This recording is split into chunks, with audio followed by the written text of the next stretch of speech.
Hello guys and welcome to Catch My Game. This is the first day's roundup for round of 16. This is your host Lakshay. And this is your host Pulkit. Guys, as we go through the review, get your thoughts in the comment section below. We would love to hear from you as well. Also guys, if you like the content, please like, share and subscribe to the channel as well. Let's get right into it. So Lakshay, round of 16 का पहला match हमने देखा अभी. It was Netherlands versus USA. I think काफ़ी one sided match था. What are your thoughts about the match? Okay. Starting में ही जैसे नेदरलैंड्स हमेशा करता है, नेदरलैंड्स ने एक गोल करा and they started they switch to counter attacking. They were letting USA keep the position because USA उस पोजीशन का कुछ कर नहीं पा रहा था. तो फर्स्ट हाफ थोड़ा ऐसा ही गया. They scored another goal as well in the first half. Match उस ड्यूरिंग ही थोड़ा वन साइडेड लग रहा था. या थोड़ा एक्साइटिंग तब हुआ था जब पहला गोल किया था यूएस ने, but after that also they got distracted by Netherlands with fucked up when they scored another goal as well. Dumfries scored a very nice goal for Netherlands and now through. To be honest Lakshay, कल की जब हम predictions की बात कर रहे थे, तूने बोला था यूएसए आगे जाएगी. मेरे को पता था यूएसए राउंड ऑफ 16 तक जाएंगे, बट आगे का मुझे इतना श्योर नहीं था because I have not seen the pedigree from them. Because I understand they are young hungry players but they still lack the football IQ और the decision making that is required. Because ऐसी बात नहीं है Netherlands के half में ball नहीं थी. Ball बहुत टाइम नेदरलैंड्स के बॉक्स के बाहर थी. It was just poor decision making in the final third. Secondly, another point of conversation here is कि आई थिंक जो यूएसए के टैक्टिक्स थे वो उन पे बैकफायर कर गए. बिकॉज जैसे कि तूने बताया लक्ष्य, नेदरलैंड्स ने पहला गोल मार के दे पार्क द बस. यूएसए के पास पोजीशन थी but they were not very well drilled in that area of the game. उनको पता नहीं था पोजीशन का क्या करना है. They were just passing it and that is what led to a poor decision making in the final third. So I think in all I think it was a pretty embarrassing performance for USA. I think उनको ज़्यादा करना चाहिए था, but considering the age of the squad, I think it was a fair result because Netherlands के पास quality भी ज़्यादा है, उनके पास pedigree भी ज़्यादा है. They have most of the players playing football at an elite level, so you'll always expect this result. So Lakshya, let's discuss the events that made this match. So first goal जो था वो आया at 10th minute, starting ही थी game की, and Memphis Depay scored a opening goal for Netherlands as Dumfries passed the ball brilliantly to Memphis Depay in the box of USA, and he shoots the ball inside the net and it's 1-0 for Netherlands. Guys, the second goal for Netherlands comes in the stoppage time of the first half. It was done by Daley Blind and it was assisted by Denzel Dumfries. It was his second assist for the match. The right wing back takes over the defender, dribbles him, slots a low cross into the box, and it is sweetly met by Daley Blind and right past the keeper. No chance for the keeper. Grounded shot, thought it was powerful. Even shot took a deflection. So you can imagine it was a kind of unstoppable. Nothing could be done. It is 2-0 to Netherlands. After 65 minutes, USA started showing some kind of urgency in their game, and at 76th minute it paid off for them as well. At 76th minute, Christian Pulisic assisted the ball to Haji Wright, and I think he also doesn't know that how he flicked the ball inside the net. It was just a total fluke for them, and now US is 2-1 and their hopes are up. The US joy lasted for 5 minutes, which was absolutely brilliant to see personally. The last goal was also scored by the assist maker for the previous two goals, Denzel Dumfries. I think इतना amateur defending, I think Sunday League में भी नहीं होती because defenders do know कि you have to mark the back post. I think Daley Blind with a lovely ball at the back post met sweetly by Denzel Dumfries. First time, no chance for the keeper. It's game, set, match, ons orange. So guys, another point of conversation here, Christian Pulisic. You expect him to be the anchor man, or you say you expect Christian Pulisic to be the talisman for USA because European football खेला. He won the Champions League with Chelsea in 2021. So you do expect your pedigree players to step up at such crunch moments. But all we saw today was poor decision making, losing balls at the final third, creating nothing, being fouled constantly, which is not his mistake. but he was getting caught in technical fouls. Lakshya, do you really think Chelsea is right at this point in time putting up Christian Pulisic for loan? Chelsea में अभी they need a striker, yeah. They are asking for Cristiano Ronaldo as well. So I guess. I think Chelsea still have the greatest striker in the world. He's just on loan at Inter. Yeah, we just saw his performance last day as well. So. So yeah, I don't think that it will be a bad idea to get some money out of Christian Pulisic if you are giving it on a loan to any other club, because I don't think that after this kind of performance, because he was losing the ball time and again. So guys, another point of conversation is Jurrien Timber replacing Matthias de Ligt in the Dutch national team. What do you think about it? Matthias de Ligt had been a starter qualifiers tak. Immediately Jurrien Timber comes in and takes in his slot. And Louis Van Gaal ने Jurrien Timber को बोला भी था that if he doesn't go to Man United in the summer, he will get his chance at the World Cup. And he did. I think the man kept his promise. Guys, get yourselves down in the comment section below. Tell us, what do you think about this? Is Van Gaal right to switch to Jurrien Timber instead of Matthias de Ligt or not? Also, tell us your thoughts about the match. Did USA deserve much out of this? Yeah, it was a fair result as per the performance. तुम लोगों के लिए तो अच्छा ही हुआ ना that you didn't get Jurrien Timber because you got Lisandro Martinez instead. Actually, लक्ष्य, मैं तेरे को एक बात बताऊं. We were so desperate at the time कि हमें हैरी मैगवायर से अच्छा कुछ भी लग रहा था. I'll not lie. And Jurrien Timber एक अच्छी पेडिग्री का डिफेंडर है. I won't deny that thing. But when you get a defender of a pedigree with Lisandro Martinez, I think nothing can top that. And honestly, मैं नहीं regret करता we didn't get Jurrien Timber, because I'm more than happy with Lisandro Martinez. I think he's a kind of player our club has needed for a long time now.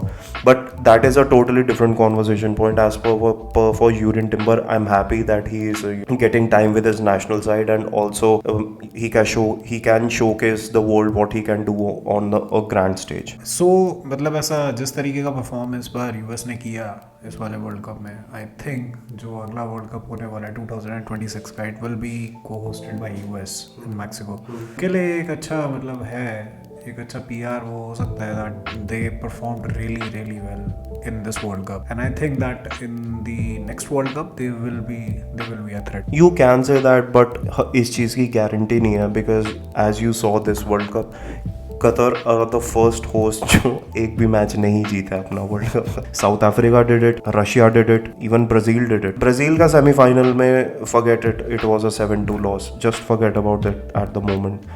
But वो semifinals तक तो गए थे ना, right? So that is what matters. No one remembers it. USA का मुश्किल है, they can do it, but I don't think अगर वो जाते भी हैं अगले वर्ल्ड कप, तो I think I probably see them going quarter finals तक एट मैक्स. क्वार्टर फाइनल्स में आई think that is the best, that will be the peak for them, and if they get that they should be happy, because उनके पास इतना European level का pedigree नहीं है, if we are honest. ठीक है, तो next match की बात करते हैं. That was a banger of a match, that is Argentina versus Australia. And guys, मैं आपको मैच एनालिसिस से पहले बता दूं, I have a very special guest for me. He is back for his second show, a Lionel Messi and Barcelona fan, Dheeraj. Welcome to the show. How do you feel? Hello everyone. So basically I'm feeling very excited because Argentina have won the match and they have been qualified to the quarterfinals now. So still the same reply with me for me. Like you can see the bright smile on my face, right? And the first goal by Lionel Messi. Such a gem of a goal, man. That was an assist by Otamendi. However, that goal by Messi, that was the time when we feel like yes, Argentina is back in their line. And yes, we are going to win this match. Okay, so going into the match, धीरज, तेरे को क्या लगा था? Australia possession football खेलेंगे या counter पे खेलेंगे, which was very evident today. तो तेरे को ऐसा क्या लग रहा था कि क्योंकि ऑब्वियसली इस मैच के लिए ऑस्ट्रेलिया अंडरडॉग्स थे, राइट? तो what did you think of their strategy? Because पाक द बस फुटबॉल खेल रहे थे, जब एक गोल हुआ तब मैच थोड़ा खुलना शुरू हुआ. तो what do you think of the strategy? मतलब ऑस्ट्रेलिया को फर्स्ट विसल से ही अर्जेंटीना को अटैक करना चाहिए था, या दे वर फाइन कि जब तक गेम खोले ना and then they get their chance? What do you think? If you are playing match against Argentina like team, तो आपको स्टार्टिंग से ही अटैक में रहना पड़ेगा, क्योंकि आप डिफेंस नहीं खेल सकते. क्योंकि यहाँ पे दिक्कत आ जाती है एक्सपीरियंस की. The kind of experience Argentina has, और उनके प्लेयर्स के पास भी जो एक तरीके से एक्सपीरियंस है वो ऑस्ट्रेलिया के पास उतना नहीं होगा, खासकर फीफा वर्ल्ड कप जैसे इंटरनेशनल मैचेस में। तो उसमें अर्जेंटीना के पास ऑलरेडी एक गो हेड था कि वो जीत सकते हैं, तो उनको स्टार्टिंग से अटैक करके अर्जेंटीना में प्रेशर बनाना चाहिए था if they really want to win. So you mean at the end of the day the result comes down to the quality on the pitch, you mean? Yes, ठीक है। तो I think Australia की तरफ से बहुत negative tactics थी। आई think Australia को इस मेंटालिटी से आना चाहिए था कि they had nothing to lose for this world cup, क्योंकि अंडरडॉग्स वो ऑलरेडी थे। ये बात हमें भी पता था, ये बात उन्हें भी पता था, राइट? सो आई थिंक बहुत नेगेटिव टैक्टिक्स थी। ऑस्ट्रेलिया को स्टार्टिंग विसल से ही ऑल गन्स ब्लेजिंग आना चाहिए था। But as Dheeraj already told us, जो फर्स्ट गोल था opener by none other than Lionel Messi. So I think उसके बाद जो गेम ओपन अप हुई, I think Australia did have their chances but they were unable to convert thanks to some brilliant defending bye Argentina.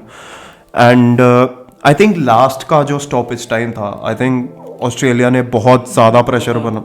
But before we come to that, another talking point of this world cup has been Lautaro Martinez. So what do you think about it? Because Inter पे that guy is firing on all cylinders, right? He and Romelu Lukaku, right? World cup में, international football में आते ही they give us 2014 world cup के final की vibes like Gonzalo Higuain and Di Maria did, right? भाई Messi तुम्हें ball बना के दे रहा है, उससे ज्यादा वो तो कुछ कर नहीं सकता। तो what do you think about Lautaro Martinez? Should he be a part of Argentina's bench और डू यू थिंक कि पॉलो डिबाला को प्रेफरेंस मिलनी चाहिए? तो what do you think next match में, because now we are actually reaching the crunch stage of the world cup, right? तो what do you think Lautaro Martinez का क्या होना चाहिए? Should he be on the bench? Should the manager trust him, या उसकी जगह Paulo Dybala आना चाहिए? मैं कहूंगा उससे अच्छा एल्वारेज अच्छा था आज, नंबर 9 जो कि मार्टिनेज की जगह पे खेल रहा था, kind of an inside forward. Yes. तो पर अगर मैं बोलूँगा, क्योंकि मैंने कोपा अमेरिका ये पूरा देखा था जब अर्जेंटीना जब जीती थी कोपा अमेरिका इस साल, तो उस हिसाब से भी देखूँ तो लाटारो मार्टिनेज उस टाइम बहुत अच्छा परफॉर्म कर रहा था और he was the key player eight that time, क्योंकि मेसी उस टाइम भी उसको बॉल बना के दे रहा था और वो गोल पे गोल मार रहा था कोपा अमेरिका के टाइम। तो लग रहा था कि इस फीफा वर्ल्ड कप के टाइम भी वो सेम परफॉर्मेंस दिखाएगा। पर आज के मैच के हिसाब से अगर मैं आज के मैच की सिर्फ बात करूंगा, तो जैसे मैंने लास्ट टाइम बोला था डी मरिया हक रहा था, आज के मैच में लाटारो मार्टिनेज हक रहा था। उसके पास 2 ऐसे चांसेस थे, स्पेशली 3 ऐसे चांसेस थे कि गोल हो सकता था। 2 बार तो मेसी ने जब बॉल बना के दी थी और एक टाइम पे जब मॉन्टियाल ने उसको पास किया था, जो उसने शूट किया, वो चाहता तो मॉन्टियाल को बैक पास दे के वो गोल था, फॉर श्योर गोल था। तो ये कुछ डिसीजन थे जो मार्टिनेज ने सही नहीं लिए। देखते हैं अब आगे जाके क्या होता है। So Dheeraj, talking about this, another point of conversation here is कि अब Argentina have proceeded to the quarter finals and they are up against the Netherlands, right? Their first actual test for this competition, right? तेरे को क्या लग रहा है? See, because I'll be very honest with you, Netherlands और Argentina की जो tactics हैं in possession, they are very similar. Lame to side football and then box में ball पहुंचाओ फिर देखो क्या होता है. Such matches are a midfield battle, right? जो midfield में जीता वो।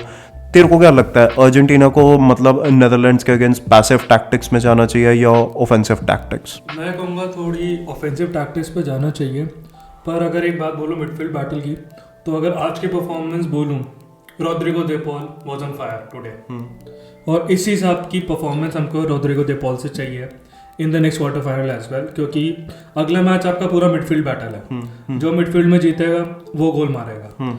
सो we want such kind of a players in that, जिसमें एंजो फर्नांडिस की भी हेल्प होगी। तो एंजो फर्नांडिस और रोड्रिगो दे पॉल और मेसी के साथ मिलके इन तीनों के मिडफील्ड का बैटल चलेगा उस टाइम पे। तो अगर वो इनकी ट्यूनिंग बहुत अच्छी रही और कोई गलती नहीं करता है ये, so it will be a win for Argentina if he से। आज मतलब Argentina started with the front two of Julian Alvarez and Lionel Messi. Proceeding to the next round, what would you do? Would you stick to the front two या would you go with the front three with Di Maria on the wing? मैं कहूँगा 4-3-3 would be better in that case, क्योंकि Netherlands जिस हिसाब से खेलती है वो 3-4-3 खेलती है। तो 3-4-3 में आपका अगर 4-3-3 रहेगा तो आपके पास पीछे 4 डिफेंडर है सेव करने के लिए, और मेन ये है कि आपके पास अटैक करने के लिए 3 डिफेंडर के अगेंस्ट 3 आगे फॉरवर्ड प्लेयर्स होंगे। तो उससे आपको एक आसानी मिल जाएगी, क्योंकि वो वाइड रहेंगे तो वो आसानी से क्रॉस कर सकते हैं। 4-3-3 के अकॉर्डिंग जाना चाहिए। सो मुझे नहीं लगता ये चीज़ इतनी मैटर करती है बिकॉज एनी हाउ जब आप अटैक करते हो your full backs are up the pitch, तो अगर आपको काउंटर अटैक पड़ेगा तो only your centre back and your central defensive midfielder will be there. उससे भी अगर मैं बोलूँगा तो अर्जेंटीना को उसमें भी फायदा होगा, क्योंकि अगर 4-3-3 वो खेलते हैं और उनके जो फुल बैक्स है वो आगे आएंगे तो उनके पास एक +1 प्लेयर होगा अगेंस्ट नीदरलैंड, तो कि इसमें ज़्यादा करके आपको काउंटर अटैक फुटबॉल खेलना पड़ेगा अगेंस्ट नीदरलैंड, क्योंकि वो 3 प्लेयर जो होंगे वो उसके जो साइड में जो उनके राइट बैक और राइट मिडफील्डर और लेफ्ट मिडफील्डर होंगे उनके, वो ज़्यादा करके वो एज अ फुल बैक खेलेंगे, क्योंकि वो फिर 5 की बैक लाइन बनाएंगे ज़्यादा करके डिफेंस लाइन में। तो उसके लिए आपको 5 प्लेयर अप्रॉक्सीमेटली चाहिए ताकि आप ढंग से क्रॉस कर सको मैच के अंदर। तो आई वुड से स्टिल 4-3-3 उनके लिए बेस्ट टैक्टिक रहेगी उस मैच के लिए instead of like 4-4-2 which was today. ठीक है, thanks for a brilliant insight Dheeraj. So guys, let's walk you through the events that made this match this epic. So obviously opener for Argentina came in 35th minute. It was done by none other than Lionel Messi. It was assisted by Nicola Otamendi. So box के बाहर थोड़ा सा interplay between McAllister and Otamendi. Otamendi को box में ball receive होती है. He sets up the ball brilliantly for Lionel Messi. First time shot into the far left hand corner. Left footed shot and grounded. तुम्हें पता है यार उसके बाद क्या होता है if specially such a shot is hit by the magician. So it is 1-0 to Argentina. Second goal was by Julian Alvarez, तो उसने बहुत अच्छा प्ले किया, उसकी बहुत अच्छा फुटबॉल आईक्यू था उस टाइम पे। उसने जैसे ही गोलकीपर बॉल अपने डिफेंडर को दे रहा था उसने उससे बहुत टैकल करके बॉल छीनी, पोजीशन लिया और उसने गोल कर दिया। So that was a smart decision by him. हाँ, I think it was a brilliant pressing display by Argentina, in the final third of the pitch specially, right? क्योंकि तुम इस हद तक गोलकीपर को प्रेशर कर दो कि वो बॉल लूज कर दे, so I think that is great. The third goal was scored by Australia in this match. It was a known goal by Enzo Fernandez. The shot was taken, ball deflect हुई थी goalkeeper से, first time shot लिया गया and the ball was deflected from Enzo Fernandez and right in the back of the Argentina net. Nothing Emiliano Martinez can do. Speaking of Emilio Martinez, धीरज जो last में save था, because लोटारो Martinez के जो Mrs थे they could have cost उस, क्योंकि right, तो जो उनका ऑस्ट्रेलियन डिफेंडर था कूल को, जो उसको लास्ट चांस मिला था, and what a save that was by Emilio Martinez. क्या ख्याल है? सो एमिलियो मार्टिनेज की मेरे को यही बात अच्छी लगी कि एमिलियो मार्टिनेज, मैं उसको सच बोलूँ तो मैं जानता नहीं था, मैंने सबसे पहले उनको कोपा अमेरिका में देखा था। तो कोपा अमेरिका में भी he was like a gem at that time in the goalkeeping, क्योंकि अगर मैं बोलूँ पेनल्टी स्टॉप करना तो वो एक तरीके से पेनल्टी टेकर को वो कंफ्यूज करता था अपनी बातों से। तो एक तरीके से वो बहुत अच्छा गोलकीपर है, और आज जिस तरीके की उसने परफॉर्मेंस दिखाई और एक तरीके से उसने क्लीन शीट रखने की कोशिश करी, हो नहीं पाई क्योंकि वो डिफ्लेक्शन था, पर हाँ उसने कोशिश पूरी करी। और आखिरी में जो उसका जो सेव था, बाय गॉड, वो लास्ट मोमेंट पे अगर वो सेव नहीं होता तो ये गेम फिर एक्स्ट्रा टाइम पे जाता, और वो कोई भी नहीं चाह रहा था कि एक्स्ट्रा टाइम पे जाए, क्योंकि एक्स्ट्रा टाइम पे यह गेम मैच जाता तो अर्जेंटीना थक चुकी थी, वो सबको देख रहा था, तो उस थकने की वजह से अर्जेंटीना बाहर भी हो सकती थी। So that was a brilliant save by him. ठीक है धीरज, तो we are done with the round up of this day. तो कल हमारे पास हैं नॉकआउट डे के सेकंड मैचेस, जो कि है फ्रांस वर्सेस पोलैंड 8:30 बजे 8:30 PM IST, और England versus Senegal 12:30 AM IST। Dheeraj, for this match, England or Poland, what do you think? I think it should be an easy prediction. So if I say France versus Poland, so I would root for France क्योंकि उनका squad बहुत अच्छा है, but still, if I say about Poland, so Poland have to buck up. Seriously, they have to buck up if they want to stay in the competition. क्योंकि जिस हिसाब से उन्होंने लास्ट टाइम अर्जेंटीना के against perform किया था, it was not up to the mark. वो भी किसी तरीके से क्वालिफाई कर गए, क्योंकि मेक्सिको के पास देखो तो येलो कार्ड्स भी ज्यादा थे, और सऊदी ने एक गोल मार दिया था जिसकी वजह से क्वालिफाई करके, आई थिंक मेक्सिको इनसे ज्यादा डिजर्व करते थे क्वालिफाई, बहुत ज्यादा, क्योंकि मेक्सिको के अंदर वो फायर थी जीतने की, जो पोलैंड में नहीं दिखी। Correct. So if Poland wants to win that match, they have to bring that fire. Lewandowski को बहुत ज्यादा प्रेस करना पड़ेगा अगले मैच में, क्योंकि फ्रांस का जो डिफेंस है उसको पेनिट्रेट करना बहुत मुश्किल रहेगा उसके लिए। यही है कि पोलैंड को अच्छे से प्रेस करना पड़ेगा, तभी वो जीत पाएंगे, वरना ये गेम पूरा फ्रांस के फेवर में जाता है। आई थिंक पोलैंड अगर ऑस्ट्रेलियन टैक्टिक्स से खेलें, मतलब दे हैव दैट मेंटालिटी कि they have nothing to lose, because clearly हमें भी पता है, उन्हें भी पता है कि they are underdogs for this match, right, France के अगेंस्ट द डिफेंडिंग चैंपियंस। तो I think they should come with such a mentality कि they have nothing to lose and go all out for this. मुझे नहीं लगता है defensive football work करेगा, but I don't think Poland from the very offset attack करेंगे, because France इन्हें खोल के रख देगी, क्योंकि अब फ्रांस के प्लेयर्स फ्रेश होंगे, they let them tire out and then they will do the trick. I think जब लास्ट के 15 से 20 मिनट में मैच खुलेगा, बाकी तब तक अगर फ्रांस उन्हें ब्रेक डाउन कर लें तो वेल एंड गुड, जो कि they are more than capable of doing that. So I am going for a French win on this one. Dhiraj? I am also going for the France win. तो उसमें ज़्यादा करके match में यही रहेगा कि एम्बापे जो है they will going to like they will use Mbappe and Dembele in the match in the first half itself, ताकि डेम्बेले या तो ड्रिबल करके बॉल ले जाए 38 बॉक्स तक, नहीं तो एम्बापे अपनी स्पीडस्टर्स से भाग के तेज ड्रिबल करके वो किसी तरीके से बॉल ले जाए। तो यही उनकी टैक्टिक्स रहेगी फ्रांस की इस मैच में, क्योंकि पोलैंड अगर मैं साफ साफ बोलूँ तो सबने देखा ही होगा, they are quite slow at the defence, they are not that much active and quick.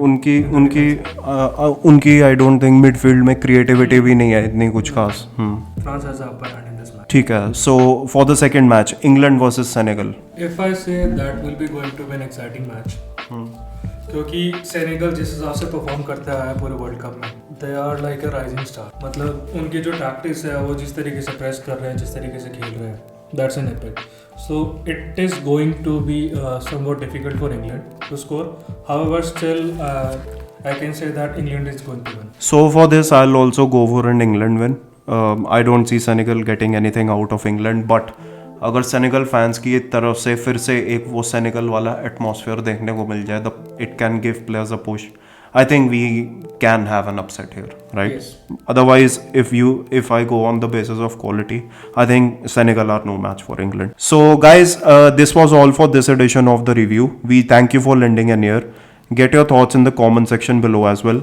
And Dheeraj, we thank you again for your brilliant insight, and we wish to have you again. Thank you everyone.